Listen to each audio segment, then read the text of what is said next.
तपस्वी राजा अपने मित्र को देखकर प्रसन्न हो उठकर मिला और सुखी हुआ। उसने मित्र को सब कथा कह सुनाई। तब राक्षस आनंदित होकर बोला, हे राजन सुनो, जब तुमने मेरे कहने के अनुसार इतना काम कर लिया तो अब मैंने शत्रु को काबू में कर ही लिया। समझो तुम अब चिंता त्याग सो रहो।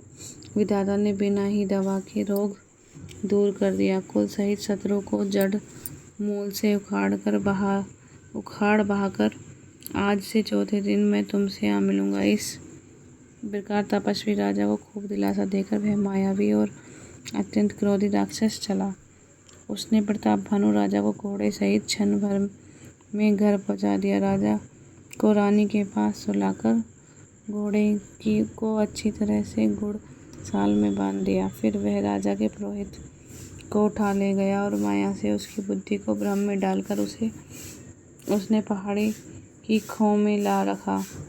वह आप पुरोहित का रूप बनाकर उसकी सुंदर सेज पर जा लेटा। राजा सवेरे होने से पहले ही जागा और अपना घर देखकर उसने बड़ा ही आश्चर्य माना। मन में मुनि की महिमा का अनुमान करके वह धीरे से उठा, जिसने रानी न जान पावे। फिर उसी घोड़े पर चढ़कर वन को चला गया। नगर के किसी भी स्त्री पुरुष ने नहीं जाना। दोपहर बीत जाने पर राजा आया। घर घर उत्सव होने लगे और बधावा बजने लगा। जब राजा ने पुरोहित को देखा तब वह अपने उसी कार्य का स्मरण उसे आश्चर्य से देखने लगा। राजा को 3 दिन युग के समान बीते। उसकी बुद्धि कपटी मुनि के चरणों में लगी रही। निश्चित समय जानकर पुरोहित बना हुआ राक्षस आया और राजा के साथ की गई गुप्त सलाह के अनुसार उसने अपने सब विचार उसे समझाकर कह दिए।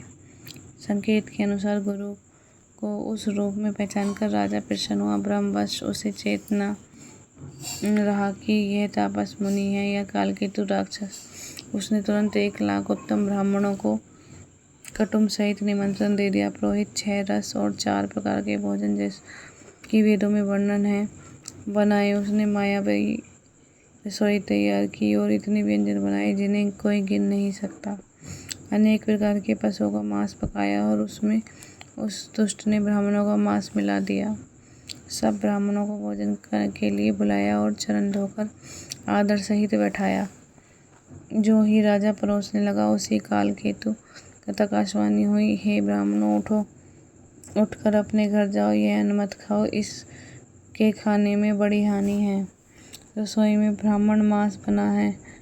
आकाशवाणी का विश्वास मानकर सब ब्राह्मण उठ खड़े हुए। राजा व्याकुल हो गया, परंतु उसकी बुद्धि मोह में भूली ही हुई थी। होनहारवश उसके मुंह से एक बात भी न निकली। तब ब्राह्मण क्रोध सहित बोल उठे। उन्होंने कुछ भी विचार नहीं किया।